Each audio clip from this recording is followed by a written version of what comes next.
Hey, what's up, everybody? This is WP Roundtable episode 152. My name's Kyle, coming to you from Jackson, Michigan, working on easy digital downloads every day. Today, I'm joined by my good friend, Jeff Matson from Gravity Forms. How you doing, Jeff? Doing good. I'm digging your nice little radio voice you got going on there. Radio voice, yeah. After 152 episodes, I'm getting pretty comfortable with this microphone here. Right. And it's fun. It's fun. So, we've got a fun conversation ahead of us. Jeff is one of those cool people that just I look forward to talking to all the time, and I find myself just like killing time at conferences and after parties, just shooting the breeze with all too often. So here we go again. And honestly, you're one of the people that I was shocked to find that has never been on the show before, because we've been doing this like 3.5 years. I actually had to double check.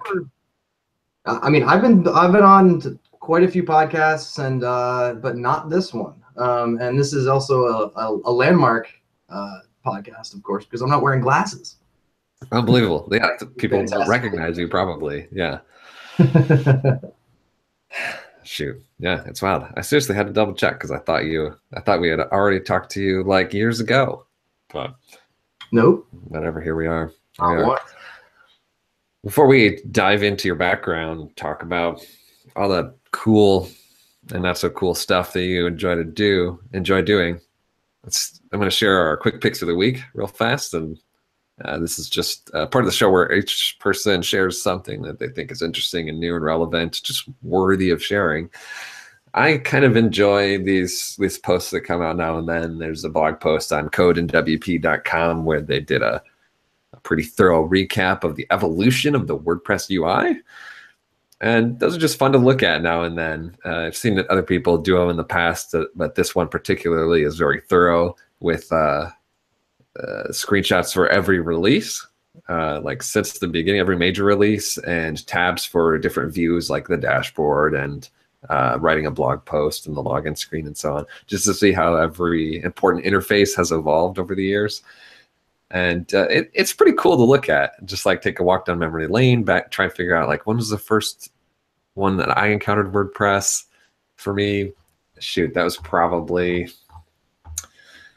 in like maybe the 2.8, 7, 8, maybe probably You know, it's 2.8. crazy. It's crazy you mentioned that, because that was actually my first true entry into the WordPress community. Was I wrote an article called WordPress Through the Ages about 5 years ago, 4 years ago. Yeah. And that was the same thing. It had I put a little it was actually had little even animated GIFs that would it would cycle through the WordPress admin and the WordPress front end of whatever the default theme was or anything like that. Right. And I went all the way from early pre 1.0 to the current release when I initially did that. And because of that, I had a lot of a lot of exposure from that, and became part of the WordPress community when I didn't really know any of you at that point. So that was actually my entry into the WordPress community. So it's crazy that you mentioned that, because that's I did it a long time ago. That's super funny. And now that you mentioned that, I do recall. Yeah, I mean that was a long time ago. Very long time ago. Yeah. But it's super cool. It's super cool. And that was like in the earlier days where it was starting to become fun, and WordPress is that was close to like WordPress's 10 years, and a lot has changed. 3.8 was the release. 3.8, right? Yeah, that was the big Parker one with the new MP6 design. Yep, that was exactly what it was. It was 3.8 with MP6 was when I wrote that post, because I thought, since everything kind of changed to MP6, I was like, let's take some screenshots. Let's do that, and let's compare it over time. And well, a little article that I wrote blew up pretty big. Yeah, that's cool. And now you're just the infamous Jeff Matson.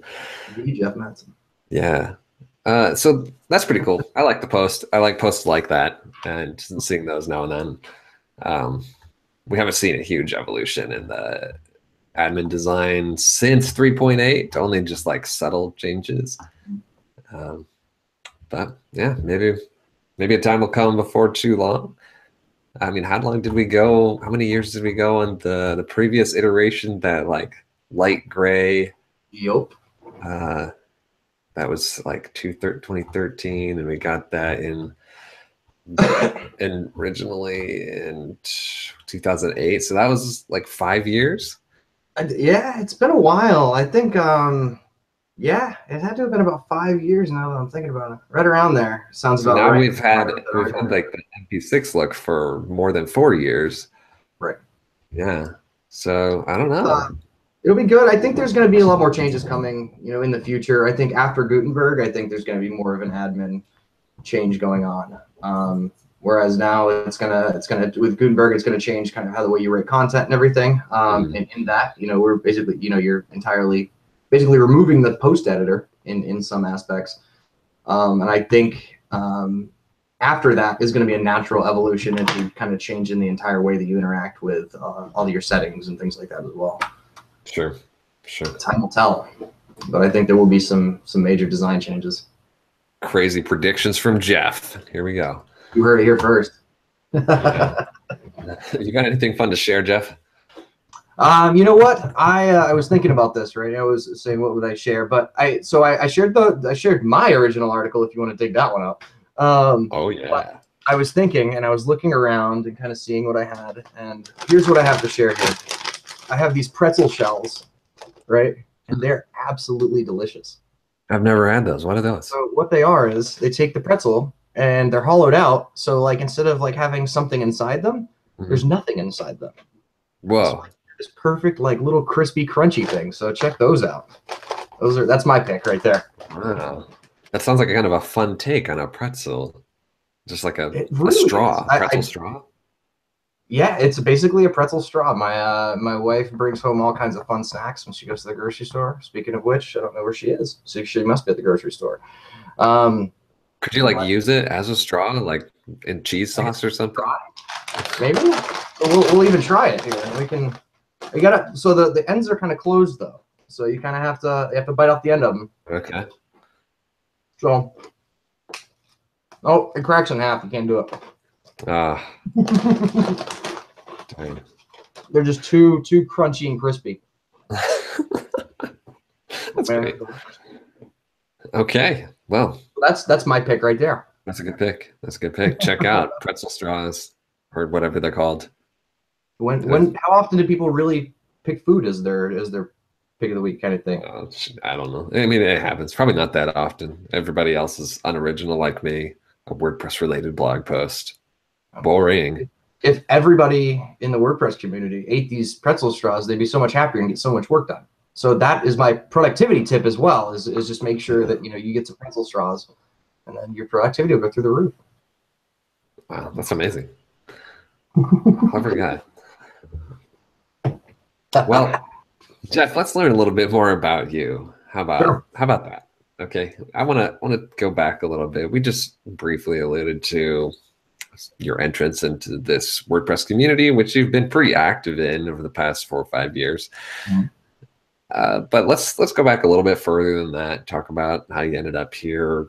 In particular, I'd really like to know the point when you were a little bit younger and trying to figure out your career ambitions, where to take your life. You're getting to that point where you're becoming responsible for your own decisions and having to choose a direction to go. What direction did you think you wanted to go with your life? How did you set about doing that? When I was really little, there were one of two things that I was going to do with my life.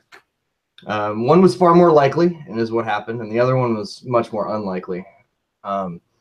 In that I was a really good artist when I was a kid. And so because of that, I wanted to be an artist. I wanted to go work for Disney or something. Now, if you get me to draw, so I can't even do basic UI, like do any of these things. So design is not the thing I should have gone into. And the other thing is that I always said when I was little that I wanted to be, quote unquote, a computer programmer. Wow. I didn't even know what the hell that was at the time. I didn't even know what that was at the time. But I guess developer kind of fits that, right? Sure. I write software, so there's that. It's so funny. As a kid, like what drew you to that? I have no idea. I know I liked playing around with the computer quite a bit. I know when I was about 4 or 5 years old, I really, really enjoyed playing Wolfenstein 3D. I liked, Oh. because who doesn't love shooting Nazis, right? Mm. Um, and thanks to that, I learned how to navigate DOS and that sort of thing, and it kind of grew from there. And I think that when I look back at it, I think that is my initial foundation. Is that I didn't point and click. You know, I had a command line that I had to open up and to be able to play Wolfenstein, and it eventually got to the point where I didn't want to have to wait for my dad to type it in for me, Ah, so those I were could the play days. Wolfenstein. And so that's what I did. And then from there, it was a lifetime of tinkering and playing with things. I think the first code that I ever wrote was some various mods for Unreal Tournament back in back Unreal Tournament 1999. Was when I was first introduced to code in general. I remember my mom bought me my very first programming book, which was on various game programming and things, and that's kind of how I figured out along those lines. And then later down the road, I managed to pick up a book on HTML, and I wish I had it within arm's reach, but it's in the other room, that I still have. I was about 14, 15 years old, and my mom decided she was going to take an elective class at her community college while she was getting her degree in accounting. Mm. And she decided to take an elective class on HTML. And because of that, she brought her book home, and I stole it from her and never gave it back. And she's still never seen it since. And I read it cover to cover constantly, learned things, and then from there, I actually created my very first website, which was for my Unreal Tournament clan that I was in. It's what's crazy is that this series of events is a lot more common than most people would think, right? Like, it's a lot of us came from gaming when we were kids. I know, for example, Jeff Chandler did the same thing. You know, me and him have had long talks about how he came to WordPress because he had to make, you know, websites for various gaming things and stuff. And that's exactly where I came from as well. Yeah, Um, I've heard the same story many times. yeah, it happens all the time. It's Yeah, crazy. yeah, It's all comes from, I think, this passion to, you enjoy playing something, right? Like, you really, really enjoy playing whatever game it is. And then you're like, how can I be more involved in this? And you're already reading all these different websites about it, and maybe you're visiting websites for different mods and patches and stuff. Because back then, obviously, you had to manually patch all of your games. Like, there was no Steam. I remember actually when Steam first came out, everybody was very angry at it because they thought it was ridiculous that they had to install another program to play their game. But back then,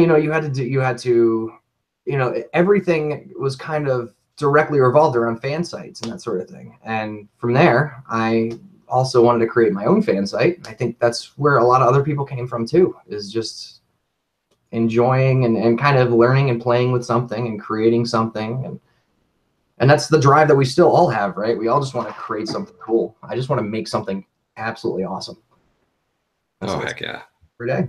yeah, yeah, yeah. That's so funny then, but not surprising. Not surprising that that is part of your background, and that feeling just resonates with you, and it still does today. Uh, I think that's interesting. So you started learning HTML as a teenager. You built fan sites. You know, this is a classic story.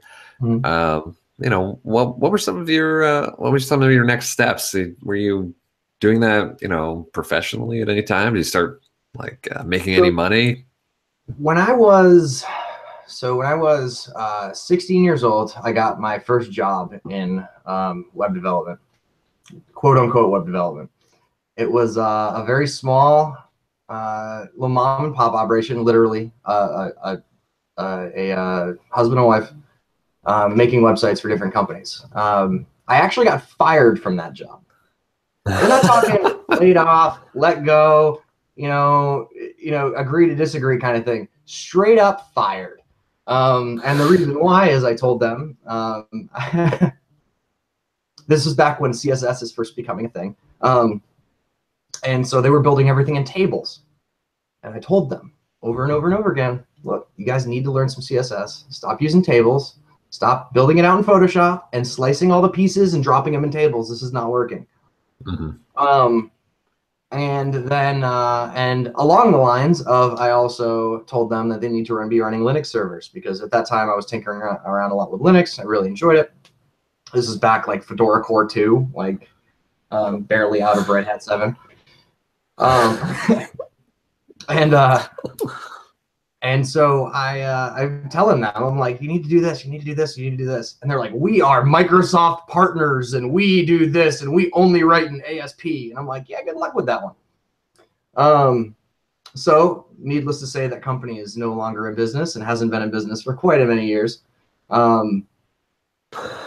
But yeah, straight up fired from that job. But I can at least say I was right. I was exactly right. ASP is doing nothing. Who's laughing now? Yep, exactly. I'm actually curious. I need to track those people down and kind of see what happened with their company over the years, because I'm very curious about it. Maybe they'll tell me I'm right too, and I'll just get a little bit of an ego boost. Not that I need any more of that, but so.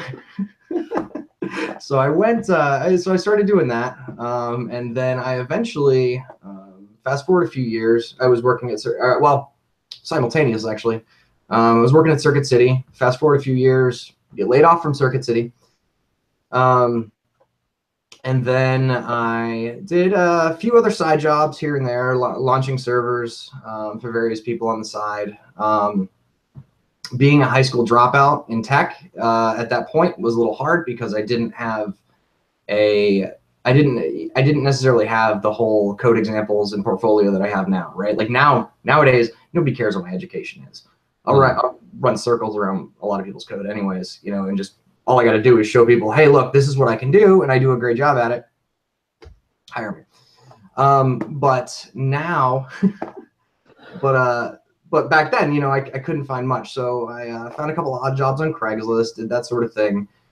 And then ended up repairing phones for a while. I opened up a phone repair shop and did that for a while. I was doing that, repairing phones and game consoles, because a lot of Xboxes would red ring, and I happened to have the equipment that could fix that problem. And then eventually I decided that I am not a very good business owner, or not very good at brick and mortar businesses or hours or that kind of thing. You decided. Yes. Typically, people don't like it if your store opens up at like 12 in the afternoon on the weekends. And I'm still like groggy, trying to wake up, drinking my coffee, like, oh my God, I'm trying to fix this phone and I'm super tired. Yeah, they don't like that too much. So I decided to move up to Virginia and work for a company called InMotion Hosting. And there I utilized my Linux experience that the former web development company did not like. And I grew that into eventually, through one way or another, writing content about WordPress. And I became the WordPress point of contact at the company. So if there was a security hole, or if there was one thing or another, and they needed to patch things server side, I was the one that was called. Their whole bold grid project, I may or may not have had the very first drop many years ago on that, or had direct involvement on it in its very early days, before they even had a name for it. But I did that, and then eventually decided that I kind of outgrown the hosting space. I had kind of outgrown my role there, and I wasn't, when I was kind of at the top, right, at the top in terms of WordPress and WordPress knowledge in the company, I decided it was time for change, because I can't progress myself and learn new things if I really don't have anybody to learn them from or to bounce ideas off of as much. So that actually led me to leave and go work with the guys over at Gravity Forums. And here I am now. It sounds like a tough, yet very mature decision to make at the time. Oh, it was unbelievable. Me and my wife had very, very, very long nights discussing it, right? So I had complete, when I was at Emotion, I mean, I had 100% job stability. Everybody loved me. I didn't have a hierarchy. I didn't have a tier, right? Like I was talking directly to, directly to the founders of the company, is who I reported to. In a large company, much larger company than Gravity Forms by far. But it kind of came down to, am I happy and am I going to continue to be happy? At the time, I was mediocre, right? I wasn't unhappy, but I wasn't happy either. I wanted to go somewhere that I would truly be able to focus on what I want to focus on, regardless of what happens, right? And it turns out that I made the totally right decision. After, I've been with Gravity Forms for about, let's see, almost 3 years now. Yeah, it'll be 3 years in March. And I've seen far more opportunities, unbelievable opportunities to not only progress myself on a professional level, but on a personal level as well. Because it's such a smaller team, and even smaller within the office, everybody's very close. They're all close friends and everything, and I can constantly learn something from somebody else all the time. And that's important for me. My focus in life is less about the end result and more about the journey there. I really enjoy learning it. Once I've mastered something, I get bored of it very, very quickly. And so I don't ever want to master everything. And as long as I can surround myself with people that know more about a particular topic than I do, I'm plenty happy. That's pretty cool. That's like just a good mentality to have for everybody. So it's like sounds providential that you ended up living in close proximity to the Rocket Genius headquarters. Yeah. So I did not realize that these guys were all within like 20 minutes from where I was living. So I lived in Virginia Beach, one side of Virginia Beach, and the Rocket Genius office is very, very tucked away in the corner on the other side of Virginia Beach, almost Chesapeake. So when I actually submitted my, when I actually reached out to them and said, hey, look, like I'm looking to make a change, and Carl goes, well, we could use a docs guy. Like, do you want to come aboard? Like, let's talk, let's figure some things out. Let's meet for lunch. And I was like, wait, hold on, what? I'm like, oh yeah, you're in Virginia Beach as well. I didn't even like it. It kind of, I think I maybe heard that before, but I had never really like clicked it in my head at that point.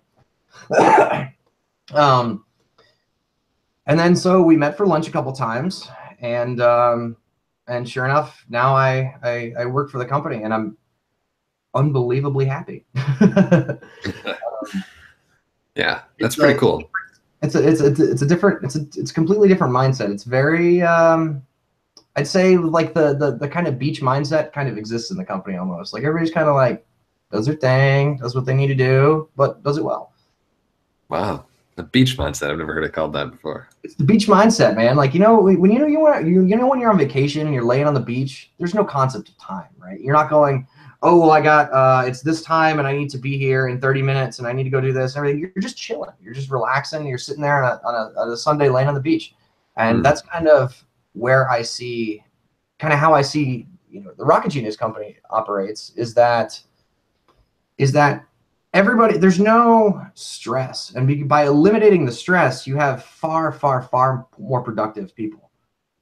Like I can proudly say that we have some of the best talent on the planet. And the reason behind that is that we let them do what they need to do.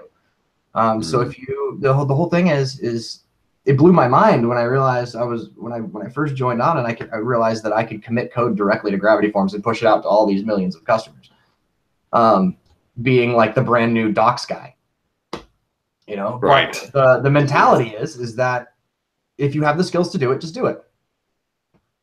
So that's what's ended up me being their resident server administrator somehow, and things like that. Because if I have the skills to do it and I can do it a little bit faster than having to, or less of a hassle to have to call Pagely or email Pagely or anything like that. Not that they're not awesome and they don't answer our phone calls immediately right away, but at the same time, like we don't want to have to bug them to do something small.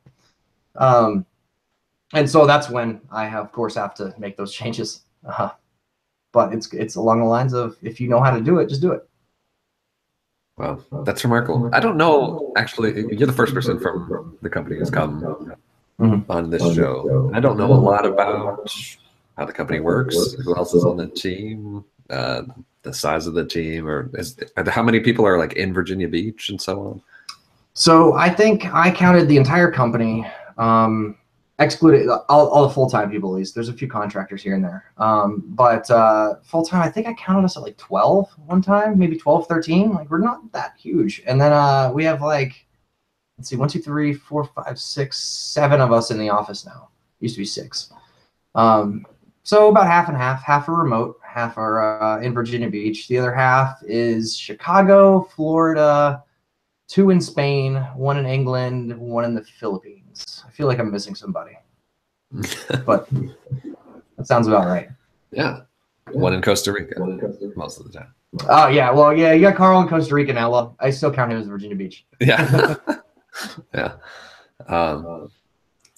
Cool. So you were hard to do docs. You sometimes write code. I mean, what's your day to day? What sort of things do you get to work on? And in the 3 years you've been there, has it changed a little bit? The crazy thing is because I never made a formal announcement of it or anything. I kind of just slid it in there. Is that I'm actually not doing docs at all anymore. I have not touched a single document outside of just making a quick edit because I noticed something in a couple months. Now I'm actually basically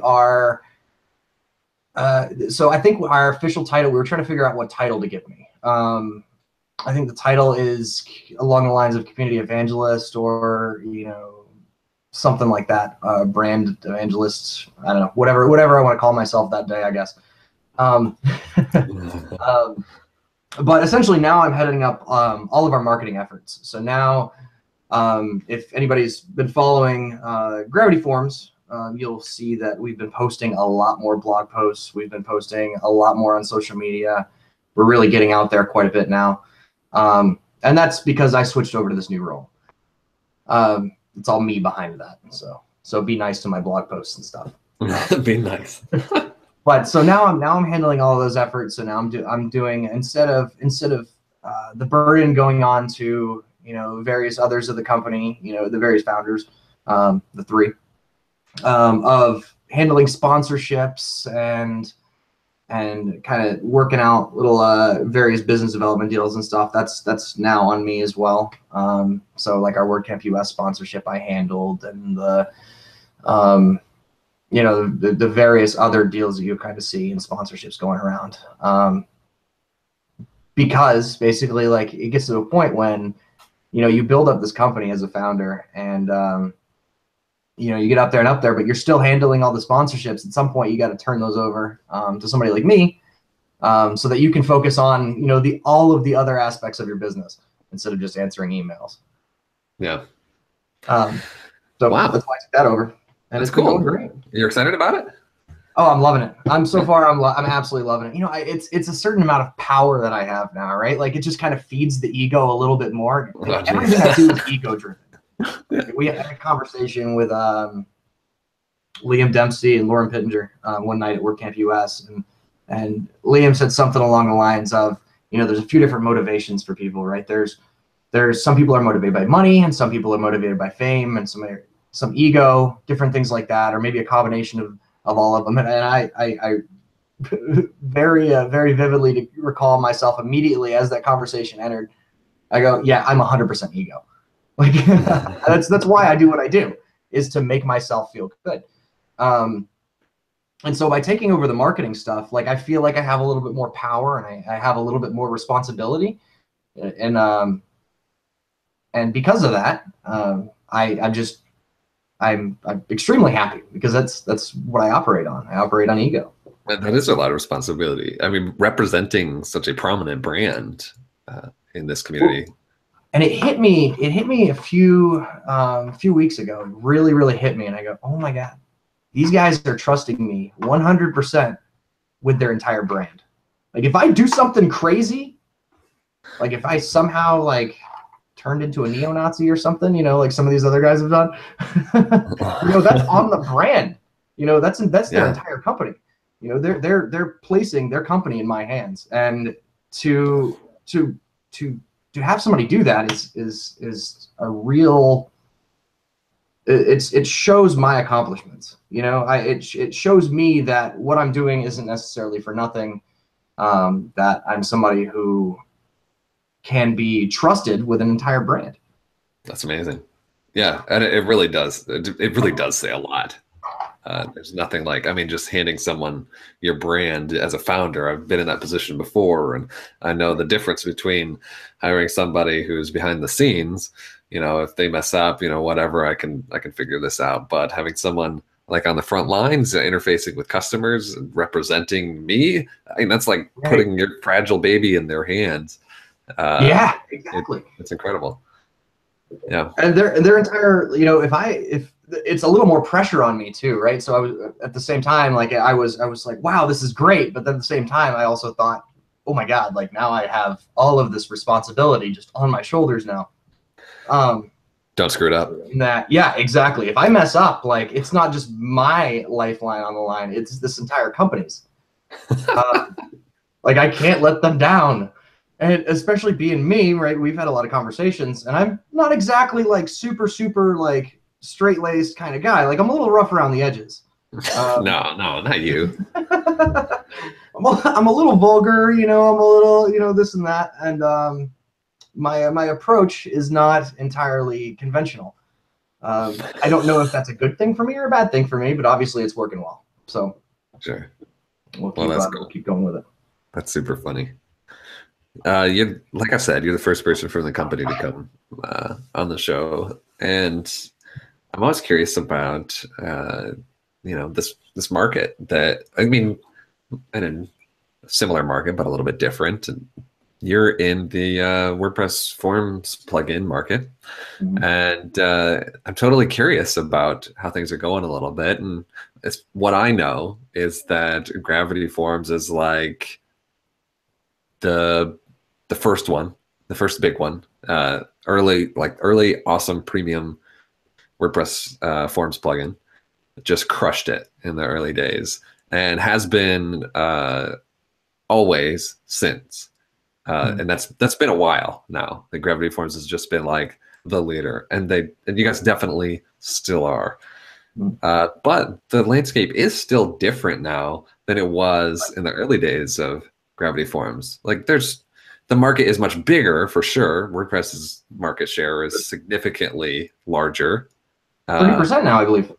Yeah, and when Gravity Forms first started, it was, I don't know, it's probably 15%. It's probably half that, I would guess. Yeah, or pretty 8 close. years ago. So the entire, the pool is probably twice as big as it was, but there's certainly more than twice as many competitors in this space doing kind of cool, innovative things with forms and stuff. I mean, just what's it like being like the leader in what is now a highly competitive, lucrative market within WordPress? So the thing is I was describing this a little bit ago, actually the other day to somebody, and I was kind of putting a few things in perspective. In that, yeah, there's a lot of other competition popping out there. There's a ton. I try to, when I come on these podcasts, I try to be as unbiased as possible. But this is going to sound marketing. This is going to sound super marketing. Go ahead. It's your job. This is my true feelings, more than just my marketing brain going nuts. What it is that there's people coming up, and there's still, like, I'm even aware of another form plugin that may even be coming to market here shortly. Wow. Awesome. Yeah. Crazy, huh? Yeah, crazy. There's so many of them, but the thing is that we already have the market share, right? So everybody's already in our ecosystem, which is fantastic. So we're not seeing any loss in growth, right? We're still growing because WordPress is growing overall. I think there's a piece for everybody. At the same time, though, there are everybody else that's popping up they're new and shiny, and that's great. But it's a little bit of the difference of buying a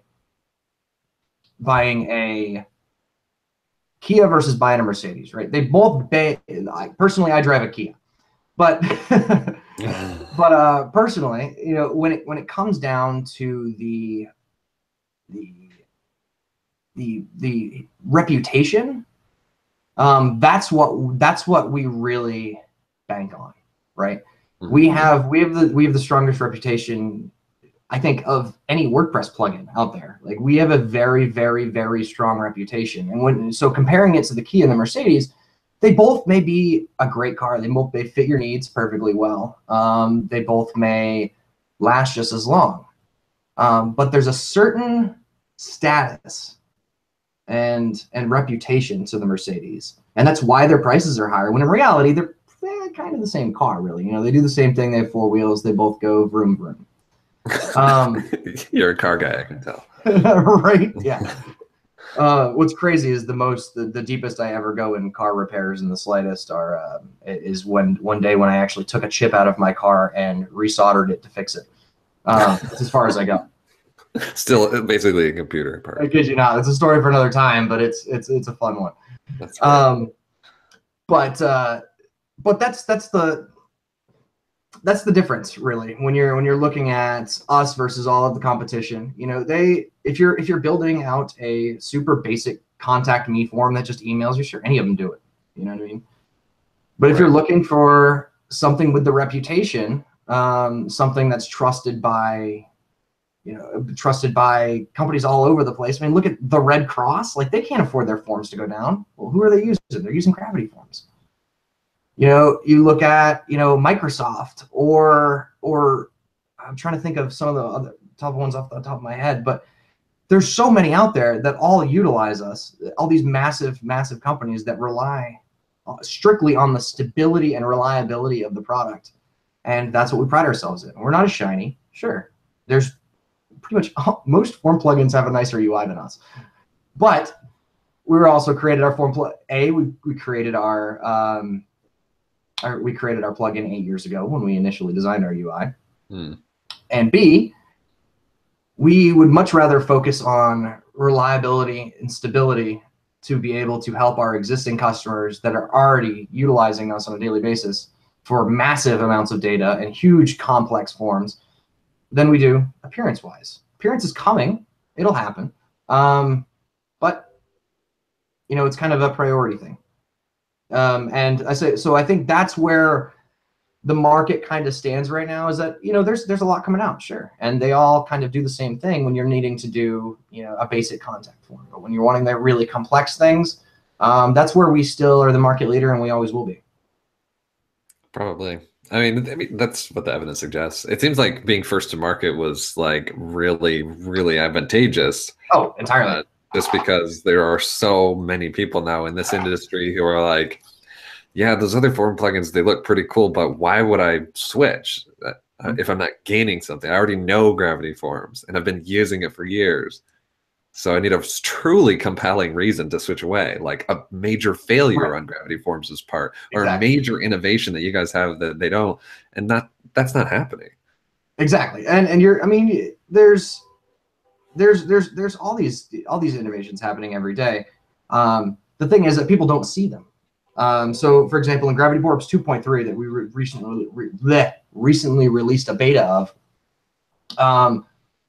you know, we changed a lot in our database structure so that all of our users can see massively increased performance. They can see very well organized data, a lot more extensibility, different things like that. But those are the kind of things that hide behind the background that you won't actually see us entirely utilize or other developers utilize for quite a while. So there's a lot of, oh, look, you know, there's shiny over here. But what our concern is that when you submit and you're sitting on 10 million entries and you're trying to view them on the front end of your site, which one's going to bomb out? We don't want to be those guys. Old school developer nerds, you know, we don't we don't deal as well with shiny as we do with functionality, and that's where we shine. I think when it comes down to it too, the other biggest thing that's helping us is our ecosystem. Our ecosystem is such a wide ecosystem that you can pretty much integrate with just about anything you want on the planet by using Gravity Forms. If a extension doesn't already exist, it's coming soon by somebody. Because we have such a huge community, there's people utilizing Gravity Forms for all sorts of things. There's snippets everywhere, and that's two things. We've been around forever, plus we make it really easy for developers to do their thing. So sure. I think there's a combination of being first to market, focusing on large-scale reliability, and having a huge developer community that truly backs us is really what's pushing us further and further every day. Yeah, it's remarkable. And it sounds like an awesome thing to be a part of. Just like a cool company that's going cool places. Like, what does the future look like? What can you, when you look at what you are doing at your job and what your team is doing and the Rocket Genius plans for the future, like, what are you excited about? And how can you get somebody like me excited about the future of Rocket Genius? So I can't give you too much. But I have seen some whiteboards and I've seen some cool stuff that will, you know, it really, there's no plugin out there that can't utilize Gutenberg at this point, right? Like Gutenberg's coming, it's coming very quickly. Everybody has to do something about it. And so we will be utilizing Gutenberg in some ways. I can't tell you exactly how or when, but it'll happen. Just like everybody else will as well, at least. But be excited, because I am. There's a few other things that are kind of bubbling up that are a little more community related and things like that. That'll be happening here soon. There's that. We're doing a lot of performance changes, a lot of really good enhancements, partially to, you know, being as old as Gravity Forms is. There's a lot of things that we kind of really need to focus on to get rid of a little bit of older deprecated code and things like that. The problem is with as old as we are and as massive as our user base is, I mean, we're arguably the largest premium WordPress plugin on the planet. We have to take backwards compatibility as a massive concern. So a lot of things that we do are never going to be these quick, boom, we just launched this huge new thing. They're all going to be very, very slow and very gradual.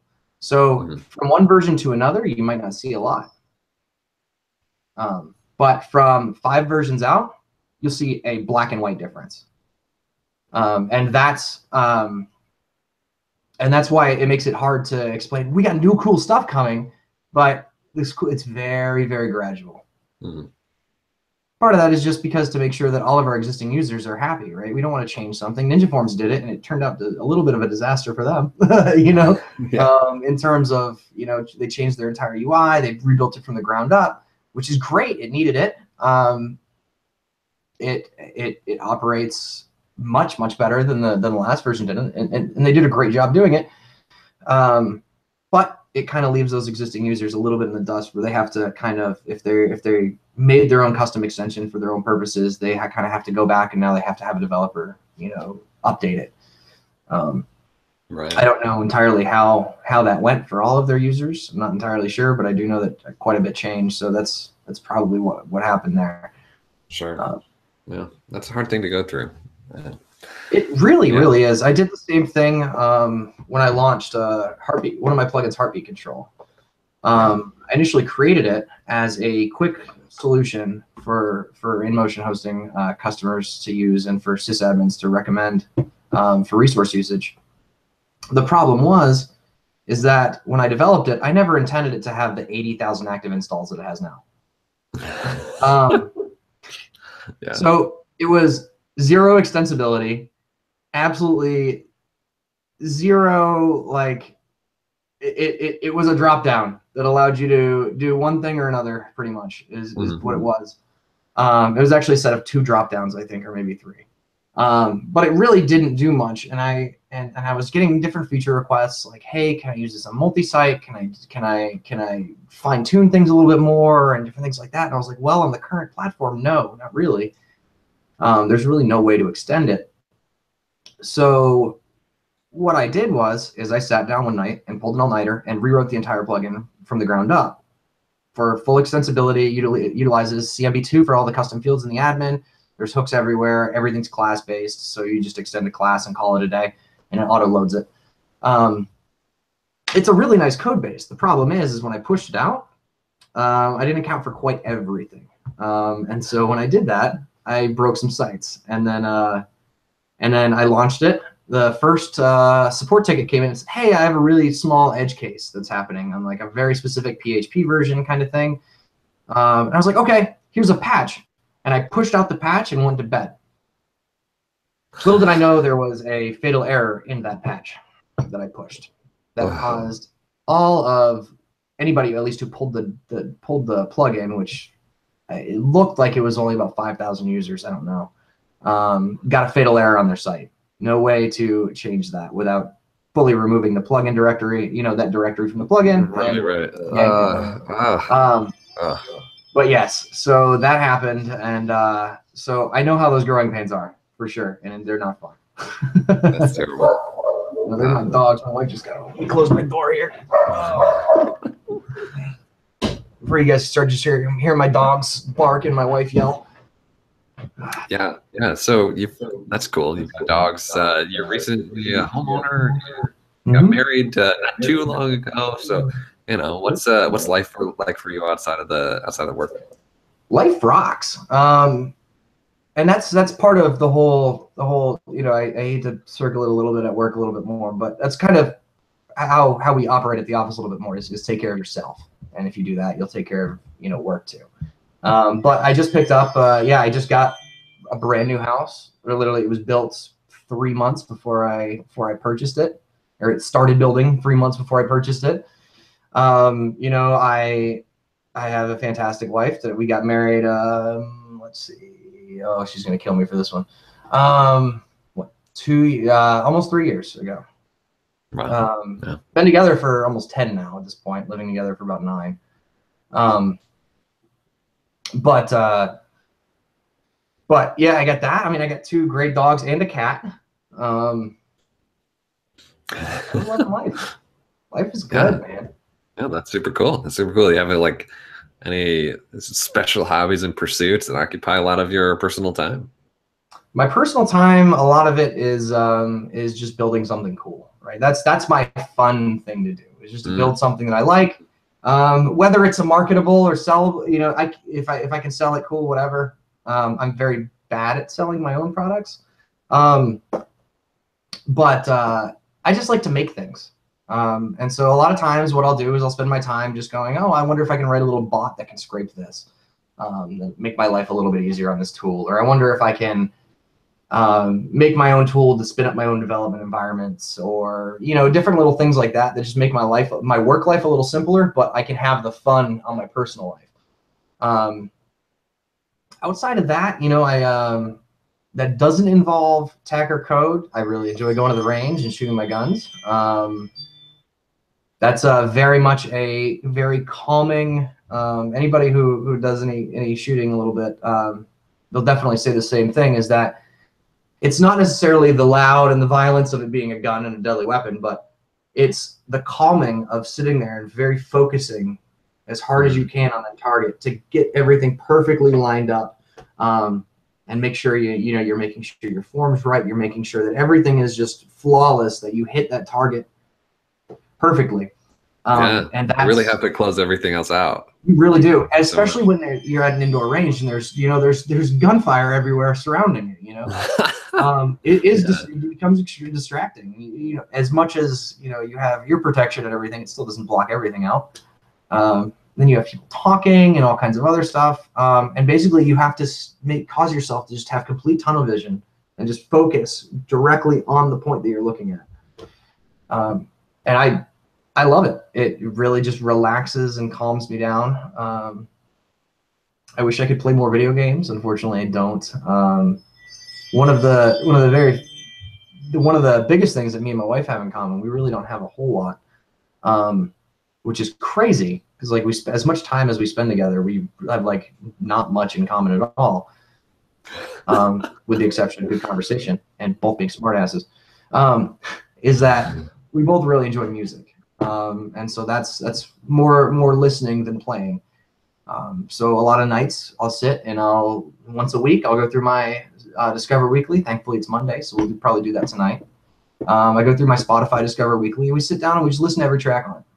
You know, there's probably 30, 40 tracks on there, and we just listen to every track and we'll listen to it until one of us is like, I'm not really feeling it. Well, next. But we found really good music on there, and we just kind of listen to music together. Give our different opinions on different things. So that's a fun thing. Is there anything really good you've discovered lately? What's that?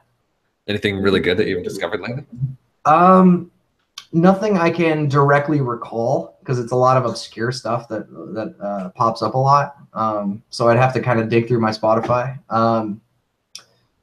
But no, there's just all kinds of just really obscure music that you can find. These little like tiny indie bands that nobody's ever heard of, and sometimes they just hit the spot. And that's what we're always looking for. We're looking for that hidden gem. Yeah, that's cool. Mm-hmm. Well, it's getting down to almost time to wrap up. Just got a few kind of like final questions for you, Jeff. I'll let you get on with your fun Spotify evening, because that sounds like the coolest thing ever. Oh yeah, I love it. What are some things on your calendar in the future where you might be attending? Somebody might bump into you in person. I do Pressnomics every year, so likely that. Possibly Loop. There's nothing really there's nothing set in stone on the calendar right now. Getting through the holidays and stuff is kind of the biggest priority. But most of the larger conferences, a lot of times you may see me. Otherwise, I'll be in Virginia Beach. Come visit anytime. All right. Sounds good. Yeah, I'll make a plan. Anytime. Yeah. Do you have any good guest recommendations for me to invite on the show in the future? Kiko Doran. I had him a long time ago.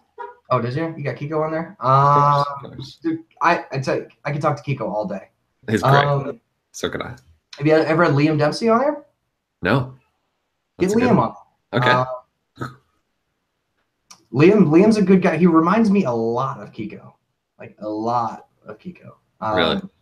Yeah, big time. The guy just kind of thinks on a different level. Mm-hmm.